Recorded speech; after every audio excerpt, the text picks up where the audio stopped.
ছিল for the Awami League, by the Awami League, of the Awami League. আমরা জুলাইয়ের পরে প্রত্যাশা করেছিলাম গণতন্ত্র তার অরিজিনাল সংজ্ঞায় ফিরে যাবে, কিন্তু দুঃখজনক বাস্তবতা হলো বিএনপি ক্ষমতা আসার পরে তারা যেভাবে দলীয়করণ করা শুরু করেছে, মনে হচ্ছে গণতন্ত্রের সংজ্ঞা এখন পরিবর্তিত হয়ে হয়েছে for the BNP, by the BNP, of the BNP.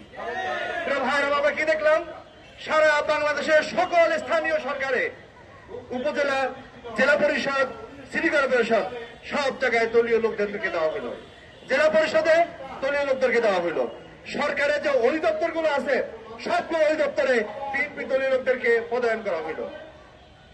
এখন শিক্ষা প্রতিষ্ঠান, যে শিক্ষা প্রতিষ্ঠানের মেধাকে গুরুত্ব দিয়ে মেধাবী ছেলেরা চান্স পাইত, সেখানে দলীয় লোকজনদেরকে ঢুকানোর জন্য ব্যবস্থাপনা কমিটি হাতে দেওয়া হয়েছে, যার মাধ্যমে তারা দলীয় লোকজনকে ঢুকাইতে পারবে।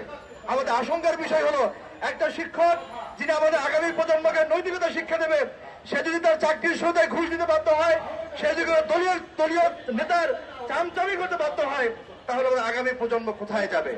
সেজন্য আমরা খুব স্পষ্ট করে বলছি, এনডিআরসিতে যে সিদ্ধান্ত হয়েছে সেই সিদ্ধান্ত অবশ্যই বাতিল করতে হবে এবং এই সিদ্ধান্ততে কার্যকর রূপ দেওয়া যাবে না। সবাই ভাইয়ের আমার, বাংলাদেশের আগের আমলের মন্ত্রীরা সব সময় জনগণকে ধুনপুন বুঝাইতো, হাঙ্গি ভাঙ্গি করতো, আউল ফাউল বুঝাইতো। আমরা জুলাইয়ের পরে মনে করছিলাম এটা হবে না। দুঃখজনক বাস্তবতা হলে আমাদেরকে তাই বোঝানো হয়। এনডিআরসিতে সিদ্ধান্ত হয়েছে, মন্ত্রী গিয়ে বলতে সেদিন সিদ্ধান্ত হয় নাই। আর আমরা খুব ভালো করে জানি যে এনডিআরসি সিদ্ধান্ত ভালো সিদ্ধান্ত না, তারপরে আগে উপর দিকে যেতে হবে।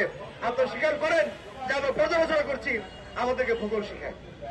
ভাইরা আমার, সারা বাংলাদেশ লোডশেডিং এর নাজেহাল হচ্ছে। মন্ত্রী চেষ্টা বলতে পারে যে ভাই আমরা চেষ্টা করছি, পরিশ্রম করছি, দোয়া করেন, সহায়তা করেন। তিনি বলেন যে না, লোডশেডিং হয় না, লাইন বড়, হ্যান তারা আমাদেরকে বোঝায়। বাংলাদেশের আক্ষরিক অর্থে জুলাইয়ের পরে কোনো পরিবর্তন হয় নাই। কারণ হলো, আমরা বারংবার বলে আসছি, বিএনপি আর আওয়ামী লীগ দুজন একই প্যারাডাইমের সংগঠন, একই ধ্যান ধারণার, একই চিন্তা চেতনার সংগঠন। বিএনপি তুলনামূলক ভালো, আওয়ামী লীগ তুলনামূলক খারাপ। আমরা বিএনপি নেতৃবৃন্দকে বলবো, আপনি এই কাজটা করেন না, জনগণের সামনে স্পষ্ট হন, পরিষ্কার করে কথা বলেন। সবাই ভাইয়ের আমার, গ্যাসের যে অবস্থা, ঢাকা শহরে গ্যাস নাই, লোডশেডিং, জ্বালানি নাই, হাজার হাজার সমস্যা, জননিরাপত্তার সমস্যা। আমাদের মন্ত্রীরা যেভাবে কথা বলেন, যারা আসমান থেকে নামছেন, তারা যেন সুইজারল্যান্ড পরিচালনা করছেন। আমরা মন্ত্রীদেরকে বলবো, বাস্তবতাকে স্বীকার করেন, বাস্তব প্রীতি কথা বলেন, জনগণের থেকে দায় নেন, ক্ষমা চান, দায় নিয়ে সরকার পরিচালনা করেন। আর সবকিছুর জন্য যদি আপনারা আগের আমলে 10 চাপায়া দেন, তাহলে আপনাদের দরকারটা কি? সেজন্য বিএনপি সরকারকে বলবো, গণতন্ত্র যেভাবে ছিল for the people, by the people, of the people, তাই আনেন। যদি আপনারা for the BNP, by the BNP, of the BNP করতে চান, মনে রেখেন এটা যারা আগে করছিল তাদের মতো আপনাদের পরিণতি হইতে পারে।